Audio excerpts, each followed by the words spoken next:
পরিস্থিতিতে যে কোনো সময় একটি ঘটনা ঘটে যেতে পারে। সাম্প্রতিক সময়ে সেনাবাহিনী নিয়ে এই যে নতুন যে রাজনৈতিক দল এনসিপি, তাদের ভূমিকা দেখছি।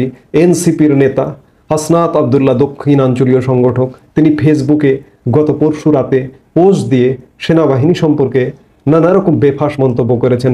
পর্দার আড়ালে আড়ালে অনেক কথাই হয়, কিন্তু সেগুলো প্রকাশ্যে আনছেন।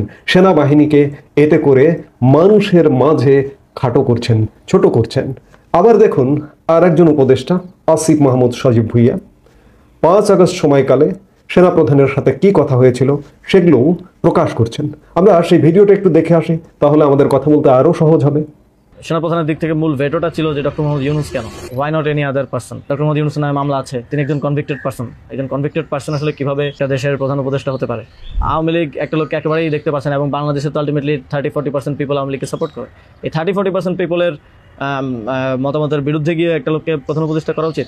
সেনাপ্রধান লাস্ট আমাদেরকে বলেছিল যে আমি বুকে পাথর চাপা দিয়ে এই সিদ্ধান্তটা মেনে নিচ্ছি।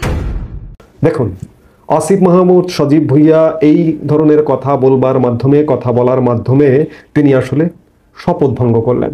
তিনি এই যে এখন যে উপদেষ্টা পরিষদের একজন সদস্য, উপদেষ্টা, এই উপদেষ্টা পরিষদ কিংবা মন্ত্রী পরিষদের সদস্য হতে হলে একটা গোপনীয়তার শপথ নিতে হয়, রাষ্ট্রীয় নানান কিছু গোপন রাখবার একটা শপথ নিতে হয়।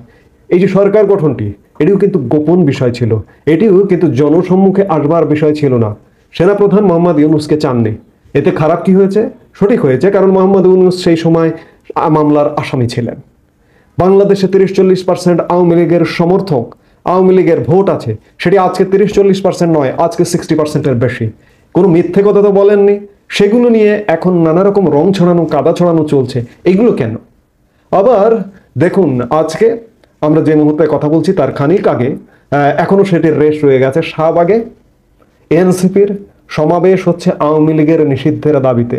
এই শাহবাগ গত 13 মার্চ ঢাকা মেট্রোপলিটন পুলিশের কমিশনার শেখ সাজ্জাদ আলী স্বাক্ষরিত একটি গণবিজ্ঞপ্তি প্রকাশের মাধ্যমে শাহবাগে যাবতীয় মিছিল সমাবেশ পরবর্তী নির্দেশ না দেওয়া পর্যন্ত নিষিদ্ধ।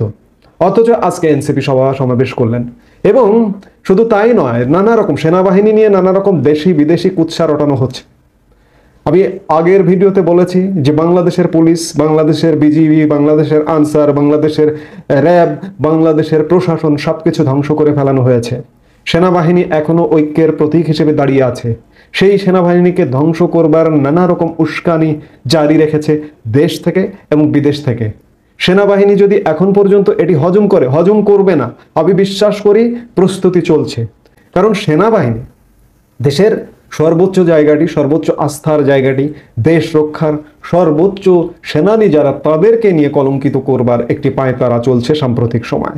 এটিকে তো ছাড় দেওয়ার কথা নয়। সেনাবাহিনী যদিও গতকাল শুক্রবার ব্যাপক ফোর্স রাস্তায় নামিয়েছিলেন, আজকেও যথেষ্ট উপস্থিতি, এবং সেনাবাহিনী সরাসরি এখনো পর্যন্ত যদিও কোনো ইনিশিয়েটিভ নেয়নি, কিন্তু খুব শীঘ্রই যে কোনো মুহূর্তে খুব বেশি বাড়াবাড়ি হলে ইনিশিয়েটিভ নেবে বলে আমরা আশা করি। এই যে আওয়ামী লীগকে পুনর্বাসন, আওয়ামী লীগকে রাজনীতিতে ফেরানো, আওয়ামী লীগকে পুনর্বাসন কি কিংবা রাজনীতিতে ফেরাকে? আওয়ামী লীগ তো এদেশের মাটি মানুষের একটি রাজনৈতিক দল।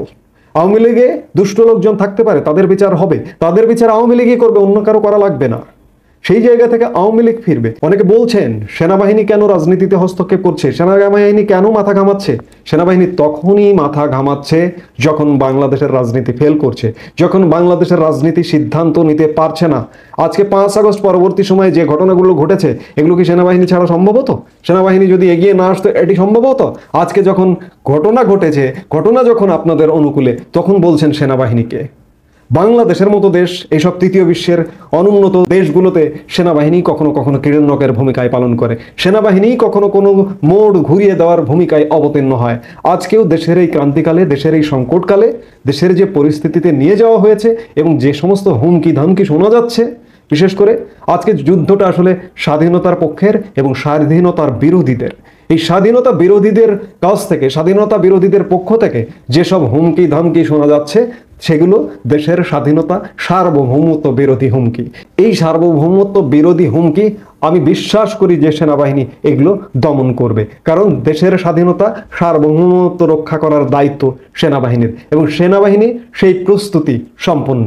এখন দেখার বিষয় যে কোনো সময়, যে কোনো দিন, যে কোনো মুহূর্তে, যে কোনো মিনিটে, যে কোনো ঘন্টায়, যে কোনো সেকেন্ডে কি ঘটনা ঘটে বা ঘটে যেতে পারে। আমরা আশা করেছিলাম যে ঈদের পরে, ঈদ পরবর্তী সময়ে একটা সেটেল ডাউন হবে, একটা পরিবেশ পরিস্থিতি ক্রিয়েট হবে, কিন্তু এবার হয়তো ঈদ হবে কিনা সে ব্যাপারে যথেষ্ট সন্দেহের অবকাশ আছে। 1971 সালে ঈদ যেমন হয়নি, চাঁদকে ফিরে যাবার কথা বলা হয়েছে গানের মাধ্যমে, ঠিক তেমনি আজকে 2025 সালেও ঈদ হবে কিনা, চাঁদকে ফিরে যাবার কথা বলতে হবে কিনা সে ব্যাপারে যথেষ্ট সন্দেহের অবকাশ আছে। এজন্য বাহিরে এবং ক্যান্টনমেন্টে সবকিছু মিলিয়ে টানটান উত্তেজনা, দেশের নাগরিকদের মনে একটা টানটান উত্তেজনা, যে কোনো মুহূর্তে যে কোনো কিছু ঘটে যেতে পারে। আপনারা নাগরিকরা সচেতন থাকুন, চোখ রাখুন, নজর রাখুন কি ঘটছে।